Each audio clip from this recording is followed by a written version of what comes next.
Asante sana mwenyekiti kwa kunipa nafasi niweze kuchangia hii mipango muda wa kati, muda mfupi na muda mrefu. Sasa nianze kwa kuchangia sehemu ambayo kamati ya bajeti imependekeza kwamba serikali ione uwezekano wa kuanzisha sera na sheria ya tathmini na ufuatiliaji, monitoring and evaluation. Mheshimiwa mwenyekiti, hili ni jambo muhimu sana kwa sababu ukiangalia fedha ambayo serikali inaelekeza kwenye maendeleo ni fedha nyingi sana.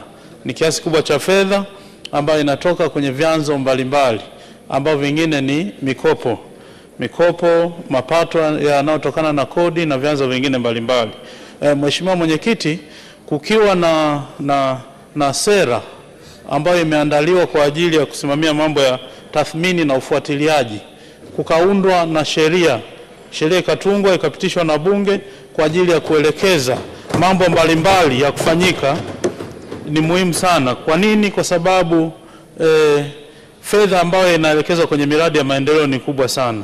Kwa sasa hivi tunacho kitengo ofisi ya waziri mkuu ambacho kinafanya monitoring and evaluation, lakini vile vile kwenye wizara ya mipango na uwekezaji nako naamini kuna kitengo ambacho kinafanya kazi hiyo.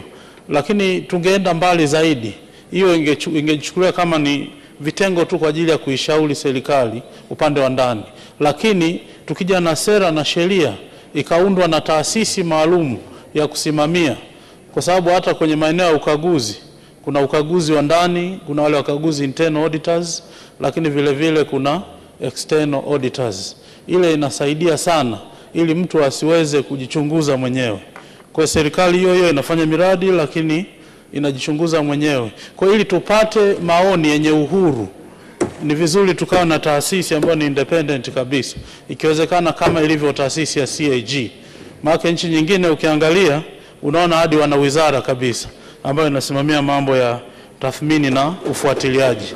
Lakini ikiwa taasisi, kwa kweli itakuwa na uhuru mkubwa zaidi na itaweza kutushauri. Mheshimiwa mwenyekiti, tunachukua mikopo kwa ajili ya kuwekeza kwenye miradi ya maendeleo. Unakuta mradi umechelewa kutekelezwa, lakini muda wa mkopo kuanza kulipwa tayari umeshafika. Kwa hiyo tunampa kazi waziri wa fedha kutafuta fedha nyingine kwa ajili ya kurejesha ule mkopo. Kumbe mradi ule ambao umechukua mkopo ungekuwa umesimamiwa vizuri, ungekamilika kwa wakati, ungelipa deni wenyewe. Kwa sasa mambo haya ili tuweze kuyafanya vizuri, Mheshimiwa mwenyekiti, napendekeza kwamba ili swala ambalo kamati ya bunge ya bajeti imeweza kushauri ya kuundwa kwa sera, sheria, ikiwezekana na kanuni kwa ajili ya tathmini na ufuatiliaji. Lakini vile vile tuende mbali zaidi, tuunde na taasisi ambayo itakuwa huru, haitoingiliwa na chombo chochote kama alivyokuwa CAG, ili uweze kufanya kazi hili. Na hii itatusaidia sana tunavyozungumzia hii dira ya maendeleo ya taifa na haya mageuzi ya kimifumo na kubadili mindset ambako Mheshimiwa waziri ameelezea kwenye ripoti yake, tutaweza kwenda sawa sawa.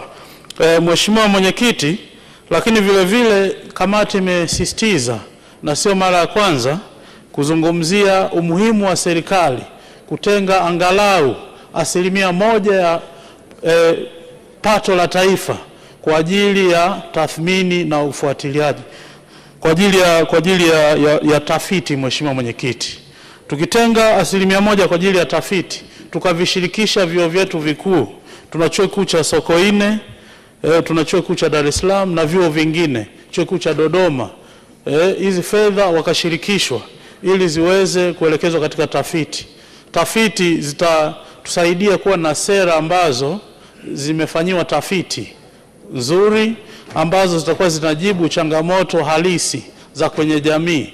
Kwa ni muhimu sana Mheshimiwa mwenyekiti, kwenye pato letu la taifa, serikali ikafuata ushauri wa bunge ambao unaelekeza kutenga 1% kwa ajili ya kuelekeza kwenye tafiti mbalimbali.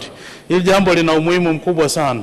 Lakini vile vile hata kwenye upande wa hizi sera, sheria, tulikuwa na ile tume ya kurekebisha sheria, Mheshimiwa mwenyekiti, na yenyewe ikipewa fedha iweze kufanya tafiti kuona sheria ambazo zinaweza zikawa kikwazo katika kufikia malengo ya utekelezaji wa dira ya maendeleo ya taifa ya 2050. Kwa hiyo Mheshimiwa Mwenyekiti, kuna umuhimu sana kwa sababu unaweza kuta kuna gaps nyingi sana katika mipango yetu, katika sera zetu. Kwa hiyo hao watafiti mbalimbali watatusaidia kuonesha maeneo yenye mapungufu ili tuweze kuyafanyia marekebisho.